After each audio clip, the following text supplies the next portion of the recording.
But let's get on with the show then. All right, so let's welcome our two experts on the show. Mayuresh Joshi of Angel Broking is our stock market expert, and Hemant Rustagi of Wiseinvest Advisors is our personal finance expert. Gentlemen, good afternoon, and thanks always for joining in and advising our viewers. We have our first caller already. Remember, the first part of our show will be addressing the queries sent in by our women viewers. But let's get to a personal finance query then.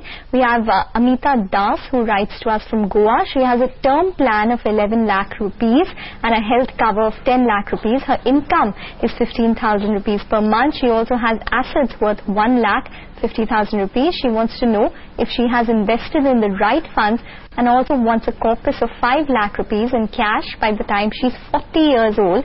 She's currently 26 years old and is a professional. So that's a lot of insight for a 26-year-old girl to be planning. But Hemant, I wish all of us were like this. But over to you. What would you recommend to her? Well, let me begin by saying that, Amita has done a great job as far as the risk management is concerned. There are three important aspects of that. One is the life insurance, and she has taken a life insurance policy, and she's taken the right product, that is a term plan, which is a pure risk product. She's also taken accident insurance cover and also health insurance cover, which is for 10 lakhs. So I think in terms of risk management, like I said earlier, she has done a great job. We always recommend that whenever you're planning your investment, the first thing you need to focus is on risk management, because once you've done that, then you can start focusing on your other goals. In this case, she has mentioned about one goal, which is she wants to create a corpus of 5 lakh over a period of next 14 years. Considering that she has a time horizon of 14 years, she can invest through SIP in well-diversified equity fund, which I think would be the ideal investment option for her. To generate a corpus of 5 lakh, assuming an annualized return of 12%, she will have to make a lump sum investment of 15,000, which she can because she has cash around 1,30,000, and she has to make investment of 1,000 rupees through SIP every month. A combination of these lump sum and SIP will get her the corpus of 5 lakh. A couple of funds I'm recommending. She can actually invest only in one fund. She need not go into two funds, but I'm giving two options to her. One is Birla Sun Life Equity Fund, the other one is ICICI Pru Dynamic Fund. She can choose one out of these two and start investing. All right, that's good actually, Hemant. It's very good advice. Amita, I hope you were listening to that. And it's very, very important actually for most investors to actually invest according to the goal that you have in mind. So given that you have a few goals already that you have outlined, this advice should really hold you in good stead. Let's take a break on that note. We'll come back in a bit. Our two experts are with us. We'll continue answering your stock as well as personal finance queries. Welcome back. Quiet day, just about consolidating in today's trading session. So the Nifty is holding at 8,700 as we speak. Some news on ICICI Bank, where they've concluded the sale of a non-material banking arm in Russia. Remember that this was announced in December itself, where ICICI Bank was planning to sell its Russian subsidiary IBEL to Sovcom Bank, and the unit had assets worth around $84 million as of September 30th, 2014. And we did mention that it is a non-material wholly owned banking subsidiary in Russia. So now we do understand that they've concluded the sale of that particular banking arm in Russia. Let's get talking on another query. We have Radhesham calling in from Hyderabad, and he has a personal finance query. Radhesham, hi. Hi. Go ahead with your query. Madam, I am Radhesham speaking from Hyderabad. Yes. Now my query is, I am going to retire on 31st March of this year. So I am getting around 50 to 60 lakhs as retirement benefits. Okay. And I have only the pension amount of 1,913 rupees per month. And I require 25 to 30,000 for my monthly maintenance.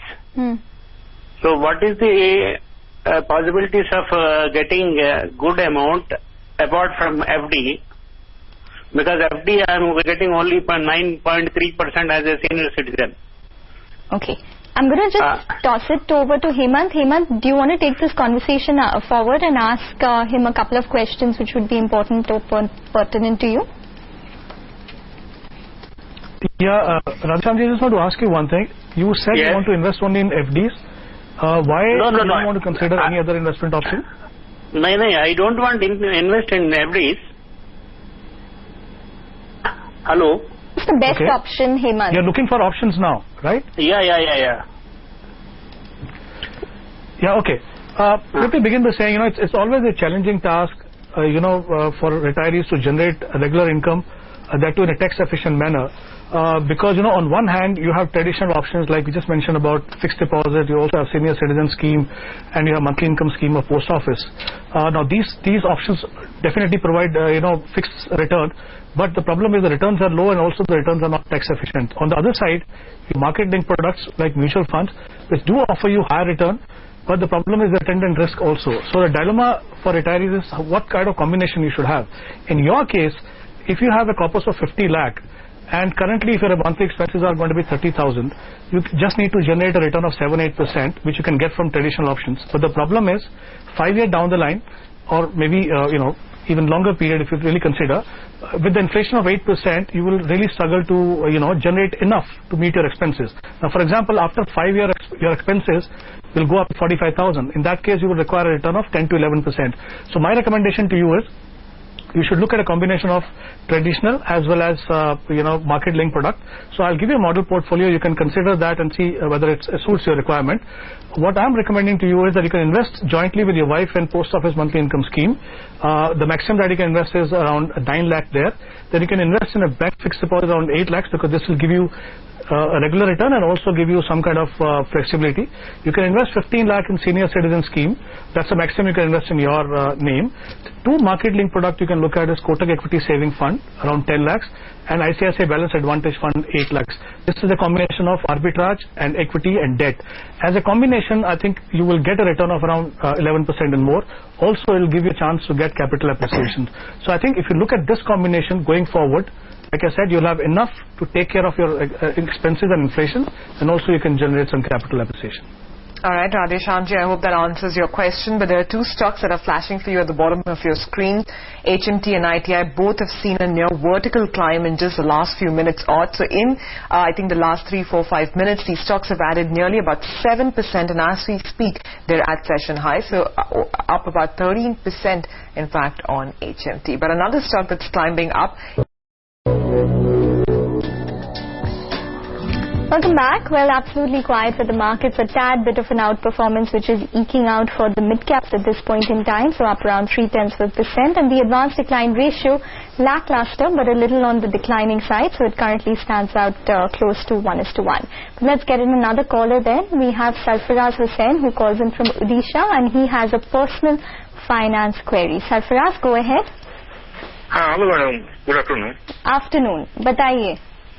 Madam मैं पिछले 6 महीने से 3,000 रुपये महीने का UTI MNC growth fund में invest कर रहा हूँ. ओके. क्या मैं ये तो लंबे अवधि के लिए कर रहा हूँ 10 से 12 साल का, और मुझे लगभग 2 से 3,000 रुपये ऐड करना है. क्या इसी फंड में ऐड करो या और कुछ बता सकते हैं? या ये फंड जो कर रहा हूँ यूटीआई एमएनसी, ये ओके, मतलब ये मतलब ठीक है, या इसको मैं डाइवर्ट कर सकता हूँ या इसमें ही ऐड करूँ? और ओके, जीवन ठीक है. Hemant, what would you recommend? He's asking if UTI MNC is one of the funds that you would recommend, or maybe you'd recommend a switch over, and if so, to what? And if you could answer the query in Hindi. देखिए सरफराज जी, आप जो जिस fund में invest करें, जैसा कि नाम से पता चलता है एमएनसी फंड, मतलब ये फंड मल्टीनेशनल कंपनीज में इन्वेस्ट करता है जो डिफरेंट सेक्टर्स में ऑपरेट करती हैं, जैसे एफएमसीजी है, फार्मा, इंजीनियरिंग में. इस फंड की अगर हम परफॉर्मेंस देखें तो काफी अच्छी परफॉर्मेंस रही है. तो मुझे लगता है कि आप इस फंड में जो इन्वेस्ट कर रहे हैं वो कंटिन्यू करते रहिए. आगे जाके भी इसकी जो परफॉर्मेंस है वो अच्छी रहेगी. लेकिन एक चीज ध्यान रखें, क्योंकि ये थीमेटिक फंड है, ये क्योंकि एक थीम को फॉलो करता है, तो इसकी जो परफॉर्मेंस है कभी कभी थोड़ी इरेटिक हो सकती है. ऊपर नीचे आपको शायद ज्यादा देखने को मिलेगा, लेकिन अगर आप सिस्टमैटिकली इन्वेस्ट करते हैं तो आपको बहुत ज्यादा चिंता करने की जरूरत नहीं है. तो जो आप इन्वेस्ट कर रहे हैं वो आप करते रहिए. और जो पैसा आपको डालना है, मैं ये मान के चल रहा हूं कि आपको लॉन्ग टर्म के लिए इन्वेस्ट करना है, तो आप इक्विटी फंड में देख रहे हैं. 2 फंड में आपको बता रहा हूं, दोनों में से एक फंड ले लीजिए आप. अगर आप 2 या 3 हजार आपको इन्वेस्ट करना है, आईडीएफसी प्रीमियर इक्विटी या फिर रिलायंस इक्विटी अपॉर्चुनिटी, ये दोनों के दोनों फंड जो है एक कॉम्बिनेशन लार्ज और मिड कैप में इन्वेस्ट करते हैं. इनका काफी अच्छा परफॉर्मेंस ट्रैक रिकॉर्ड है. दोनों में से कोई भी एक फंड ले लीजिए, आपके लॉन्ग टर्म इन्वेस्टमेंट के लिए बिल्कुल सही रहेगा. All right, and there's some news coming in. I think it will be of interest to not just our experts but also our viewers. Cnbc TV 18, celebrating 15 years of leadership.